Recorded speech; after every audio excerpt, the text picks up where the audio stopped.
Ողջույն, եթերում հարցազրույցն է, զրուցելու եմ Հայաստանի տնտեսագիտական համալսարանի միջգիտակարգային հետազոտությունների կենտրոնի ղեկավար Սոս Խաչիկյանի հետ։ Բարև ձեզ։ Շնորհակալ եմ պարոն Խաչիկյան հրավերն ընդունելու համար։ Սկսենք Դավոսի համաշխարհային տնտեսական ֆորումից, սա երևի աշխարհի առաջին այսպես կարևորագույն տնտեսական ֆորումներից է։ Այս տարի Հայաստանը չի մասնակցում, ոնց հասկացանք վարչապետի գլխավորությամբ, բայց այդուամենայնիվ յուրաքանչյուր անգամ մենք խոսում ենք այս տնտեսական ֆորումի մասին, բայց հետաքրքիր է սա ուղղակի միջոցների ծախս կարելի է համարել, թե քննարկումների արդյունքում լավ գաղափարներ եւ օգտակար արդյունավետ գաղափարներ հնարավոր է դրանից դուրս բերել։ Գիտեք, ընդհանրապես ավելի շատ սա ուղերձ է ամբողջ աշխարհին եւ գործարար հատվածին եւ քաղաքականություն մշակողներին, որովհետեւ բավականին լուրջ դերակատարներ են մասնակցում։ Իսկ 2026 թվականի Դավոսի տնտեսական համաժողովը դա աչքի է ընկնում մի շարք առանձնահատկություններով կապված աշխարհաքաղաքական գործընթացների հետ։ Թրամփի ադմինիստրացիան բավականին լուրջ փոփոխություններ կարելի է ասել առաջարկեց աշխարհին եւ դրանք վերաբերում են հաղորդակցության ուղիներին, դրանք վերաբերում են միջազգային նոր աշխարհակարգին եւ բնականաբար այս շրջանակները պետք է քննարկվեն։ Բացի այդ, վերջին մի քանի տարիների ընթացքում կիբերհանցագործությունը, տեղեկատվական տեխնոլոգիաները, արհեստական բանականությունը բավականին լուրջ դերակատար են դարձել տնտեսության ոլորտում եւ այս հարցերը նույնպես ընդգրկված են Դավոսի համաժողովի շրջանակներում։ Ինչ ղեկավարներ կան այս տարի։ Բնականաբար խոշոր երկրների լուրջ ազդեցություն ունեցող երկրների բոլոր ղեկավարները մասնակցում են, ու այսպես համարենք, սա արևմուտքի ձևավորած տնտեսական համաժողովն է, հիմնականում այդ թևից են մասնակիցները, բայց խոշոր հաշվով այն ուղերձները, որոնք հնչում են եւ արդեն օրակարգում կան, ընդամենը 3 է սկսել համաժողովը, մինչեւ հունվարի 23-ը կտևի, ամեն դեպքում օրակարգային հարցերը այնպիսին են, որ կապ չունի ովքեր են մասնակցում, ուղերձը վերաբերում է բոլորին, վերաբերում է ամբողջ աշխարհին, հատուկ ընդգծում կա հաղորդակցության հետ կապված, այստեղ խնդիրը վերաբերում է ոչ թե հաղորդակցության ուղիներին, այլ ընդհանրապես հաղորդակցությանը, որտեղ տեխնոլոգիաները նույնպես համարվում են հաղորդակցության կարևոր բաղադրիչ, բաղկացուցիչ մաս, իսկ տեխնոլոգիաների առումով շատ մեծ զարգացումներ չկան աշխարհում երկրների առումով, մի շարք շատ փոքր երկրների մոտ են խոշոր հաշվով կենտրոնացած տեխնոլոգիաները եւ դա նշանակում է, որ եթե հաղորդակցության մեջ ներառվում են տեխնոլոգիաները, սա արդեն հաղորդակցության որակը եւ ոլորտը էականորեն փոխում է։ Պարոն Խաչիկյան, Դավոսում հաճախ են խոսում արտադրական եւ լոգիստիկ շղթաների վերադասավորումների մասին։ Հայաստանը կարող է դառնալ այդ նոր տնտեսական քարտեզի մի մաս, թե դիտորդի կարգավիճակ դեռ ունենք։ Ինչ հնարավորություններ ունենք մենք։ Մենք աստիճանաբար դուրս են գալիս դիտորդի կարգավիճակից։ Բնականաբար դա ժամանակ կպահանջի եւ համար 1 քայլը այս շրջանակում միջազգայնացման առումով եւ դիտորդի կարգավիճակից դուրս գալու առումով դա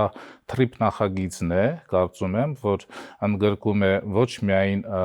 բավականին լուրջ ենթակառուցվածքներ հաղորդակցության առումով, այլև ենթակառուցվածքներ տեխնոլոգիաների առումով, լուրջ աշխարհաքաղաքական փոփոխությունների շրջանակում Հայաստանի արտաքին քաղաքականության վերաիմաստավորում, սա փոփոխություն չի նշանակում, սա նշանակում է վերաիմաստավորում, եւ այս վերաիմաստավորումը նաեւ պետք է հասկանալ անվտանգության տեսանկյունից, սրանք բաղադրիչներ են, որ չի կարող շրջանցել Հայաստանը, պարզապես չի կարող, որովհետեւ իր շուրջը տեղի ունեցող գործընթացները այնպիսին են, որ շրջանցելը կնշանակի լրացուցիչ անվտանգության առումով խոցելիություն։ Ես դեռևս տնտեսական բաղադրիչ չեմ ասում, անվտանգության առումով լրջագույն խոցելիություն, թե Հայաստանը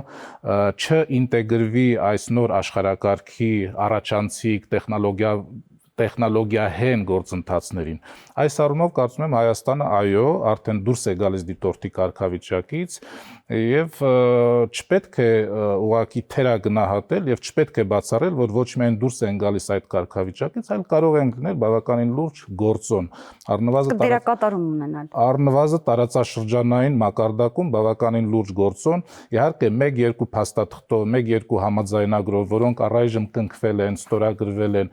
դա հնարավոր չէ իրականացնել, սակայն դրանք կարող են բավականին լուրջ հիմք հանդիսանալ հետագա քայլերի եւ ռազմավարությունների մշակման համար։ Միացյալ Նահանգների հետ այդ խոշորագույն տնտեսական գործակցությունը մի քանի գուցե քննադատությունների կամ կարծիքների է հանդիպում այն առումով, որ մենք կարող ենք, այսպես ասած, տնտեսական ազդեցության ուժեղացման տակ հայտնվել Միացյալ Նահանգների եւ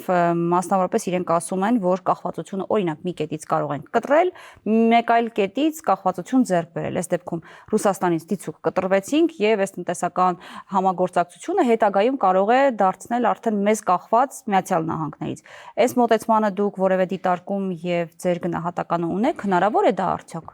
Չեմ կարծում, որ դա այդպես կլինի եւ մեկնաբանեմ, փորձեմ մեկնաբանել ինչու։ Մենք ոչ թե տնտեսական կախվածություն ենք ձեռք բերում տվյալ դեպքում, այլ մենք տեխնոլոգիական առաջընթաց ենք ձեռք բերում։ Բնականաբար տեխնոլոգիական առաջընթացը միտված կլինի տնտեսական անկախությանը ավելի շատ, տնտեսական անկախություն ձեռք բերում, բայց այն տեխնոլոգիաները, այն նորարարական մոտեցումները եւ լուծումները, այն արժեշղթան, որի մեջ հայտնվում է Հայաստանը, դա միայն ԱՄՆ չէ, դա ամբողջ տարածաշրջան է, դա միջազգայնացում է եւ բացի դա տնտեսություն չէ, դա տեխնոլոգիա է, դա անվտանգություն է։ Ես համաձայն չեմ այն տեսակետի հետ, որ թրիփը միայն տնտեսական նախագիծ է։ Որքան էլ տնտեսական օգուտներ կամ վնասներ փորձենք հաշվարկել, միևնույնն է դա այս փուլում դեռևս անորոշ են, գնահատականները շատ ընդհանուր կարող են լինել, բայց որ դա կարող է լինել սա շատ խոշոր քաղաքական եւ անվտանգային նախագիծ Հայաստանի համար, Հայաստանի հետագա զարգացման համար, առնվազն մի քանի տասնամյակի կտրվածքով զարգացման լուրջ նախադրյալների համար, ես կարծում եմ, որ ինչպես Ռուսաստանը, այնպես էլ Իրանը եւ հարակից շատ այլ երկրներ հետագայում բնականաբար աստիճանաբար իրենք նույնպես իրենց ներդրումը կունենան եւ քանի որ դա պայմանավորված կլինի նաեւ իրենց տնտեսության զարգացմամբ, իրենց տնտեսության այլընտրանքով, իրենց տնտեսության դիվերսիֆիկացիայի հնարավորություններով։ Տեսեք, այսօր Իրանը օրինակ բավականին լուրջ խնդիրներ ունի հաղորդակցության հետ կապված։ Սա ինչի համար եմ շեշտում, որ հաղորդակցությունը միայն ճանապարհ չէ, նա նաև տեխնոլոգիա է։ Օրինակ, ընդամենը շաբաթներ առաջ Ռուսաստանը եւ Իրանը համաձայնագիր են ստորագրել Իրանի հյուսիսը ռուսական գազով ապահովելու համար։ Տեսեք, Իրանի հյուսիսը ռուսական գազով, այն դեպքում, երբ որ Իրանի հարավում գտնվում են բավականին լուրջ գազի հանքավայրեր, այո, եւ չի կարողանում ուղղակի հարավից տեղափոխել հյուսիս, որովհետեւ չունի այդ տեխնոլոգիաները եւ ստիպված իր հյուսիսի համար գազը ձեռք է բերում Ռուսաստանից։ Սա բավականին լուրջ խոչընդոտ է, խնդիր է տեխնոլոգիական զարգացվածության առումով եւ այն հաղորդակցության ուղիները, որոնք որ TRIP-ի նախագծով նախատեսված են, դա ճանապարհ կամ բեռ փոխադրելու համար չի նախատեսված։ Դրանք նախատեսված են տեխնոլոգիական զարգացման համար, դրանք նախատեսված են նոր արժեշղթաների համար, որոնք բոլոր երկրների կարծում եմ օգտակար կլինեն։ Այսինքն, պարոն Խաչիկյան, մենք չենք կարող ասել, որ եթե նույնիսկ սա ամբողջությամբ տնտեսական նախագիծ չէ, բայց այդուամենայնիվ եթե դիտարկենք այդ բաղադրիչով, սա կարող է Հայաստանի տնտեսական ինքնուրույնության համար ռիսկեր ստեղծել։ Մենք դա չենք կարող ասել փաստացի։ Ես այդ կարծիքին չեմ, որ տնտեսական ինքնուրույնության համար ռիսկեր կստեղծի, ընդհակառակը կբարձրացնի տնտեսական անկախությունը եւ տնտեսական անվտանգությունը։ Բնականաբար այս երկու բաղադրիչը միասին նաեւ կբարձրացնեն Հայաստանի ընդհանուր անվտանգությունը։ Դավոսում ներդրողները խոսում են նաեւ քաղաքական կանխատեսելիության մասին։ Սրա վրա հատուկ շեշտադրում են անում։ Աշխարհակաղակական այս անկայուն պայմաններում Հայաստանի ներկայիս քաղաքական ու անվտանգային միջավայրը արդյոք բարենպաստ է, թե ընդհակառակը խոչընդոտ է նոր ներդրումների ներգրավման համար։ Բառացիորեն 1-2 օր առաջ միջազգային հեղինակավոր վարկանիշավորող կազմակերպությունից Fitch-ը օրինակ վարկանիշավորման նոր սանդղակ է, նոր ցուցանիշներ է հրապարակել, այդ թվում նաև Հայաստանի համար, եւ Հայաստանի քաղաքական միջավայրը գնահատվել են ի թիվս այլ գործոնների, քաղաքական միջավայրը գնահատվել է բարենպաստ աշխարհակաղակական փոփոխություններին դիմակայելու շրջանակում։ Ես կարծում եմ, որ իսկապես այդ գնահատականին արժանի է Հայաստանի Հանրապետության կառավարությունը, որովհետև այն փուլերը, որ մենք արդեն անցել ենք 2020 թվականից հետո, որոնք եղել են բավականին լուրջ քաղաքական, տնտեսական, սոցիալական գործընթացներ եւ այդ փուլերից հետո իմ անձնական գնահատականով 2025 թվականը բավականին լուրջ աշխարհակաղակական Հայաստանի արտաքին քաղաքականության առումով բավականին լուրջ ձեռքբերումների տարի էր եւ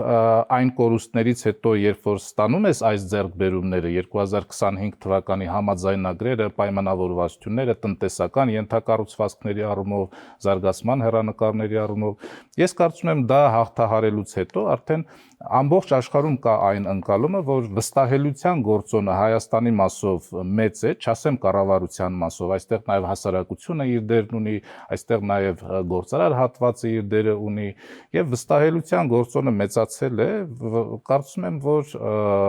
հաշվի առնելով այն լուրջ փոփոխությունները, որ տեղի են ունենում տարբեր երկրներում, ինչպիսի գործընթացներ կան, այդ համատեքստում Հայաստանը իսկապես եւ վստահելի է եւ երկարաժամկետ հատվածում կանխատեսելի է։ Լավ, գնահատականները գնահատական վարկանիշային, բայց այդ ներդրումների հոսքը երբ է զգացվելու, որ մենք տեսնենք, ասենք, այ մեր քաղաքական եւ անվտանգային իրավիճակը այնպիսին էր, որ մեր ներդրումային գրավչությունը բարձրացրեց, բայց մենք պիտի տեսնենք այդ ներդրումները ուր են, երբ են լինելու։ Թրիփի հետ կապված արդեն իսկ կան առաջին գործընթացները, առաջին համաձայնագրերը, սպասվում են փոխայցելություններ եւ ես կարծում եմ դրա կենսագործման հենց առաջի փուլից սկսած բավականին լուրջ ներդրումային դաշտ կբարելավի այստեղ եւ ներդրումների բավականին լուրջ բազմազանություն տեղի կունենա, ոչ թե ուղղակի ներդրումները կգան Հայաստան, այլ ներդրումային ոլորտում այսպես կգերիշխի բազմազանությունը տեխնոլոգիաների առումով, ագրոզբոսաշրջության առումով, արհեստական բանականության շրջանակում, գիտեք, շատ հաճախ այս հաղորդակցության ուղիների բացումը դիտարկում է Հայաստան-Ադրբեջան համատեքստում։ Ես կարծում եմ, որ զարգացման հետագա փուլերում Հայաստան-Ադրբեջան համատեքստը նույնիսկ երկրորդ, երրորդ, չորրորդ պլան կմղվի, եւ այստեղ շատ կկարևորվի ուղղակի այս համատեքստով երրորդ երկրներ միմյանց հետ փոխգործակցություն հաստատելու ռազմավարությունը, որի շրջանակում Հայաստանի տնտեսական եւ դերը եւ հենց տնտեսական օգուտները շատ ավելի մեծ կլինեն։ Պարոն Խաչիկյան, հաշվի առնելով, որ Դավոսում նաև մեծ ուշադրություն է դարձվում Հարավային Կովկասի եւ Մերձավոր Արևելքի տրանսպորտային եւ էներգետիկ հանգույցների, արդյոք այս TRIP նախագիծը իրենց համար այնքան մեծ կարևորություն ու նշանակություն ունի, որ Հայաստանի տարածաշրջանային դերը այլ խաղացողների, օրինակ Թուրքիայի, Վրաստանի կամ Ադրբեջանի համեմատությամբ ավելի բարձր կգնահատեն, կամ ընդհանուր առմամբ դուք ո՞նց եք գնահատում այս համատեքստում Հայաստանի դերը մեր տարածաշրջանային երկրների հետ համեմատած։ Ես կարծում եմ, որ եթե դիտարկենք Ադրբեջան, Թուրքիա, Հայաստան, Վրաստան, Իրան, հենց անմիջապես շրջակա երկրները, այս համատեքստում Հայաստանի դերը ամենաբարձրն է։ Եվ ինչու է ամենաբարձր։ Օրինակ, Ադրբեջանը, Վրաստանը, Թուրքիան, որոշ չափով Իրանը այսօր ներգրավված են խոշոր ենթակառուցվածքային նախագծերի մեջ։ Իսկ Հայաստանը ոչ։ Դուք տեսեք, ընդամենը Հայաստանը, եթե դիտարկենք, միանում է նախագծերին, այսքան մեծ քննարկում, այսքան մեծ աժիոտաժ, այսքան մեծ ձգձգումներ ենթադրենք Ադրբեջանի կողմից, Թուրքիայի կողմից, Իրանի քաղաքական ղեկավարությունը տարբեր հայտարարություններ, կողմ, դեմ, անորոշություն եւ այլ, այսքան մեծ աժիոտաժ չէր առաջացնի։ Ես կարծում եմ, որ Հայաստանի դերը իսկապես բավականին մեծ է եւ բավականին մեծ է զարգացման առումով։ Բնականաբար կարող են լինել երկրներ, որոնք երկարաժամկետ հատվածում ցանկություն չունենան Հայաստանին տեսնել զարգացած տարածաշրջանային բավականին լուրջ երկիր։ Այստեղ խնդիրը միայն Հայաստանի տարածքով կոմունիկացիա հաղորդակցության ուղի անցնելը չէ, այլ դրա շրջանակում Հայաստանը ինչպիսի առավելություններ ձեռք կբերի 10 տարվա, 20 տարվա երկարաժամկետ հատվածի կտրվածքով։ Ես կարծում եմ, որ մտահոգություն ունեցող երկրները հենց այս շրջանակում են մտահոգված, ոչ թե նրանով, թե այսօր ճանապարհը Հայաստանով կանցնի, թե Հայաստանով չի անցնի։ Եվ բնականաբար Հայաստանով անցնելը տարածաշրջանային քննարկումները եթե դիտարկենք, ինչպիսի պայմանագրեր են կնքվել Հայաստանի հետ ԱՄՆ-ի կողմից, նոյեմբերին Եվրամիությունը թարմացրեց արդեն առկա պայմանագրային հենքը, բազան, սրանք բոլորը հնարավորություններ են։ Սրանք հնարավորություններ են ոչ միայն կառավարության համար, հնարավորություններ են նաև քաղաքացիական հասարակության համար, հնարավորություններ են գործարար հատվածի համար։ Եվ եթե ստացվի այնպես, որ բոլոր այս հնարավորությունները գործարար հատված, քաղաքացիական հասարակություն, կառավարություն եւ այլը ստացվի ուղղորդել մեկ ընդհանուր զարգացման նպատակի շրջանակում, կարծում եմ, որ իսկապես Հայաստանը կփոկվի իր այժմյան դիրքերից էական լուրջ առաջընթացի շրջանակում։ Դավոսի վերաբերյալ մի հարց էլ քննարկենք ու անցնենք այլ հարցերի։ Այստեղ նաև շեշտը դրվում է բարձր արժեք ստեղծող տնտեսությունների վրա։ Արդյոք Հայաստանի տնտեսական օրակարգը համընկնում է Դավոսի այս հիմնական ուղղությանը, թե ոչ, թե դեռ մենք կարող ենք ասել, որ հումքային եւ ծառայողական մակարդակում ենք գտնվում։ Կարծում եմ տնտեսական օրակարգը համընկնում է, սակայն ռեսուրսները ոչ, առկա ռեսուրսները, ի նկատի ունեմ գիտական, կրթական հնարավորությունները այժմյան, սակայն դրա ներուժը բնականաբար կա զարգացնելու, իսկ այդ ներուժը զարգացնելու համար համապատասխան ենթակառուցվածքներ եւ ռազմավարական մոտեցումներ են պետք։ Հիշենք, որ օրեր առաջ ընդունվեց տնտեսական եւ ինստիտուցիոնալ վերափոխման դոկտրինը, որը բավականին լուրջ փաստաթուղթ է, դրա շրջանակում պատրաստվում է ընդունվել գերատեսչությունները մշակում են 6 ռազմավարական նոր մոտեցումներ, որոնք ընդգրկում են գրեթե բոլոր ոլորտները։ Բնականաբար սրանք հեշտ չեն լինելու, այստեղ խնդիրները բավականին լուրջ են, ինչպես կազմակերպական, այնպես էլ մասնագիտական առումով, սակայն հույս ունեմ, որ այն փոփոխությունները, որոնք արդեն իսկ ներդրվել են առնվազն փաստաթղթային մակարդակում, դրանք կարող են դառնալ ինստիտուցիոնալ մոտեցումներ, դրանք կարող են դառնալ ռազմավարական գործընթացներ, շատ լուրջ աշխատանք է պահանջվում, անկեղծ ասած, օրինակ, պայմանական ասեմ, Հայաստանը բացարձակ փորձ չունի շատ լուրջ միջազգային խոշոր ենթակառուցվածքային ծրագրեր ներդնելու, ստեղծելու, ամենախոշոր ծրագիրը, որ Հայաստանում կար կամ իրականացում է, կարծում եմ Ամուլսարի կարգի $500 միլիոն ծրագրեր, որոնք բնականաբար միջազգային մասշտաբներով մեծ չեն, կամ հյուսիս-հարավը, որոնք մենք տեսնում ենք իրականացման առումով ինչպիսի խնդիրների ենք հանդիպում եւ հետագայում նույնպես հանդիպելու ենք, նմանատիպ խնդիրներ բնականաբար լինելու են, դա բավականին լուրջ գործոններով է պայմանավորված եւ որոշ դեպքերում այդ գործոնների չեզոքացումը երկարաժամկետ ռազմավարություն է պահանջում, բայց լիահույս եմ, որ մենք ոչ թե պետք է դրանք ստեղծենք եւ աստիճանաբար դառնանք ինչ-որ խոշոր խաղացողների հետ միասին նույն դաշտում ենթադրենք, այլ մենք պետք է ինտեգրվենք գործընթացները։ Որպես փոքր տնտեսություն ինտեգրվենք, որ չդառնանք խաղացողների համար։ Տեսեք, ես շատ կարճ դիտարկում անեմ Ֆիչի կողմից Հայաստանին տրված գնահատականի շրջանակում, ռիսկերի առումով նշում են Հայաստանի տնտեսության փոքր չափսերը։ Տեսեք, ռիսկերի առումով տնտեսության փոքր չափս։ Ինչ է սա նշանակում։ Սա նշանակում է, որ այն մարտահրավերները, որ կա աշխարհում, քո փոքր տնտեսությամբ ստեղծված արդյունքով դու կդժվարանաս դիմակայել դրանց։ Դրա համար Հայաստանի տնտեսությունը պետք է բացել, ինտեգրել տնտեսության մյուս ոլորտների հետ, աշխարհի մյուս խոշոր խաղացողների հետ, եւ արդեն դու ոչ թե առանձին տնտեսություն ես դիտարկվում, այլ դիտարկվում ես խոշոր արժեշղթային մաս, եւ բնականաբար արդեն դիմակայելու անհրաժեշտությունը, դիմակայելու ռազմավարությունը եւ փիլիսոփայությունը փոխվում է։ Արդեն մարտահրավերները դառնում են ավելի հեշտ հաղթահարելի։ Գալով այլ հարցի, վառելիքի շուկայի մասին մի փոքր խոսենք, պարոն Խաչիկյան, քանի որ Լարսում որոշակի խնդիրներ կան եղանակային պայմաններով նաև պայմանավորված, Իրանում որոշակի զարգացումներ կան, դրա ֆոնին նաև հեղուկ գազի ներկրման հետ կապված որոշակի խնդիրներ են առաջացել եւ արդյունքում մեզ մոտ փոփոխություն կա բարձրացման տեսքով։ Ոնց եք դուք գնահատում ներկայում վառելիքի ընդհանուր շուկայի վիճակը, որովհետեւ այստեղ մենք նաև պիտի հիշենք, որ Ադրբեջանից մենք ունեցել ենք ներկրում բենզինի տեսքով, որը նաև որոշակիորեն ազդել է տեղում եղած տնտեսվարողների առաջարկած բենզինի գների վրա դրական առումով, որ դրանք նվազել են եւ ընդհանուր առմամբ հիմա ինչ իրավիճակ է այստեղ հեղուկ գազի եւ նաեւ բենզինի մասով ինչ կասեք։ Կարևոր հարցադրում եք բարձրացնում, ընդհանրապես վառելիքի շուկայի առումով ու հեղուկ գազի առումով որոշակի բարձրացում այո նկատվում է, բայց ընդհանուր վառելիքի շուկան կարծես վերջին 4-5 տարիների ընթացքում խոշոր հաշվով մնացել է կայուն, բայց դա չի նշանակում, որ կայուն մնացել է ուղղակի այն պատճառով, որ մենք դիվերսիֆիկացված ենք։ Ոչ, պարզապես պայմանավորվածություններ կարծում եմ, պարզապես խնդիրներ չեն առաջացել, իսկ հիմա արդեն առաջանում են։ Հետագայում այդ խնդիրները շատ ավելի մեծ կարող են լինել։ Դրանք կարող են պայմանավորված լինել ոչ միայն սեզոնային հանգամանքով, ենթադրենք Լարսի անցակետի հետ կապված կամ տեսեք Իրանով պայմանավորված գործընթացը կարող է լինել տարիներ շարունակ այլ երկրների համատեքստում, այսինքն աշխարհաքաղաքական գործոնները նույնպես ազդում են եւ սրա միակ լուծումը բնականաբար դիվերսիֆիկացիան է, ինչպես ամբողջ տնտեսության, այնպես էլ վառելիքի ներկրման։ Ընդամենը Ադրբեջանով մի շարժակազմ, 1-2 շարժակազմ Հայաստան գալու շրջանակում բավականին լուրջ տնտեսության մեջ փոփոխություն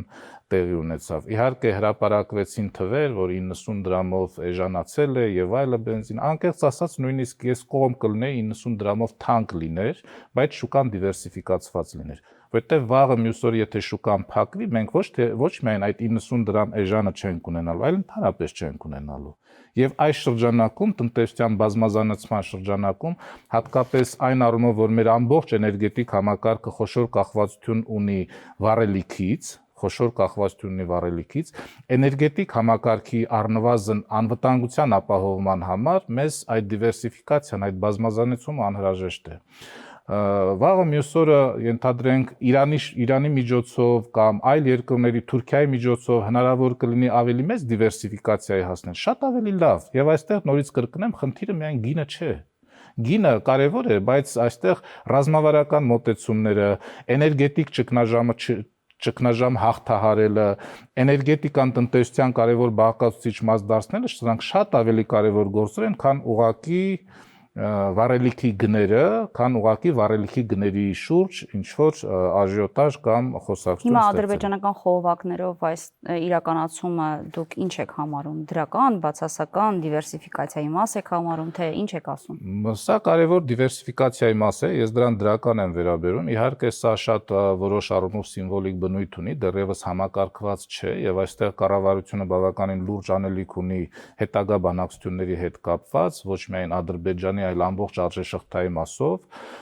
բայց քանի որ դա 30-ամյա դադարից հետո է եւ ավելի երկար դադարից հետո է, քանի որ մենք արդեն տնտեսության մեջ զգում ենք որոշակի տեղաշարժեր, բնականաբար շատ կարևոր են եւ այդ կարևորը պետք է ուղղակի զարգացնել հետագա գործընթացների համար, այստեղ նորից կրկնեմ, որ խնդիրը միայն վառելիքը կամ ցորենը չէ, խնդիրն ամբողջ տնտեսությունն է, տնտեսական անվտանգությունն է, որի վրա հիմնված է պետական անվտանգությունը։ Այստեղ մի մտահոգություն կա Ադրբեջանից բերվող բենզինի մասով, ասում էին ենթադրաբար, դա կարող է նաև կախվածություն առաջացնել, եթե օրինակ ադրբեջանական բենզինը շատ էժան մտնի մեր շուկա, տեղի խաղացողների համար շատ լուրջ խնդիրներ կարող են ստեղծվել եւ կարող են տնտեսական կախվածության հետևանքներ լինել։ Դուք ինչ կասեք։ Ես կարծում եմ, որ այդ աստիճան մեծ տարբերություն չի լինի, առնվազն ամբողջ շուկայի ծավալով եւ դրա ակնհայտ դրսևորումների պարագայում մենք ունենք պետական կառույցներ, որ կարող են հետևել դրան եւ նախանշանների պարագայում կանխարգելել, բայց մենք դեռևս այդ փուլին չենք հասել, մենք նույնիսկ առաջանցիկ փուլերի էլ չենք հասել, մենք ընդամենը սկսել ենք, իսկ սկսելուց հետո գործընթացները բնականաբար ցույց կտան, ինչ հաջորդականությամբ իրականացնել, ինչպիսի ռազմավարություն մշակել, մեծանում է արդյոք կախվածությունը թե ոչ, համենայն դեպս այս փուլում դա բացարձակ նկատելի չէ եւ հնարավոր էլ չէ դա կանխատեսել այս փուլում ընդամենը անհրաժեշտ է ինստիտուցիոնալացնել այն գործընթացները,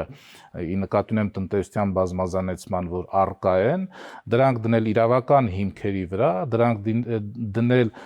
բազմագործոն տարբեր երկրներ ներգրավելու հիմքերի վրա, որովհետև միայն Ադրբեջան-Հայաստան փոխգործակցությունը կարող է դեռևս լինել շատ խախուտ, կապակցելով նաև այլ երկրներ այդ հիմքերը կլինեն ավելի ամուր, առայժմ այդ քայլերի վրա պետք է ուշադրություն Իսկ հեղուկ գազի գների բարձրացումը օբյեկտիվ եք համարում դուք։ Կարծիք կար, որ լավ, եթե նույնիսկ այսօր խնդիր կա նոր քանակ բերելու հետ, թե Իրանից, թե Վրաստանի տարածքով, բայց կան պահեստավորված, չէ՞, տարբերակներ, այդ դեպքում ինչու է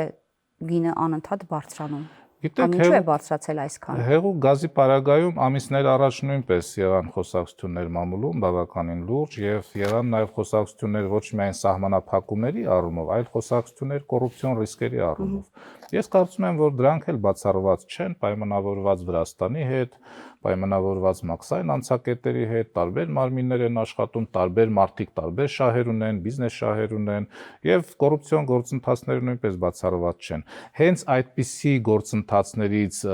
ձերբազատվելու համար բազմազանեցումը միակ ճանապարհն է, որ դրանք ամբողջը կբացահայտվի, դրանք կչեզոքացվեն եւ հնարավոր առավելագույն արդյունքը պետությունը եւ հասարակությունը կստանա։ Իդեպ էկոնոմիկայի նախարարությունը նախորդ օրը հայտարարություն տարածեց, որ մտածում են կամ կփորձեն ռուսական հեղուկ գազը Ադրբեջանի տարածքով հասցնել Հայաստան։ Ոնց է սա գնահատում եւ արդյոք հեռանկարային կարող է սա տեղի ունենալ, որ Լարսի հետ կապված էլ խնդիր չունենանք։ Կարծում եմ հեռանկարային կարող է լինել եւ դա նաեւ եւս մեկ ցուցիչ է, որ Հայաստան-Ռուսաստան տնտեսական փոխգործակցությունը չի կարելի պայմանավորվել այլ գործոններով, արտաքին այլ գործոնով, եթե կա հնարավորություն, եթե կա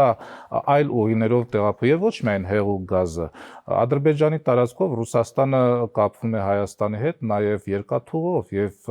բեռնափոխադրումների բավականին լուրջ ծավալ կարող է լինել եւ տնտեսական այս հնարավորությունը կարծում եմ ոչ Հայաստանը, ոչ Ադրբեջանը եւ ոչ էլ Ռուսաստանը չպետք է անտեսեն։ Սա ընդհակառակը կարող է ստեղծել տարածաշրջանային նոր փոխգործակցության համակարգ, որը զարգացման շրջանակում ավելի ամուր դիրքեր ունենա, բնականաբար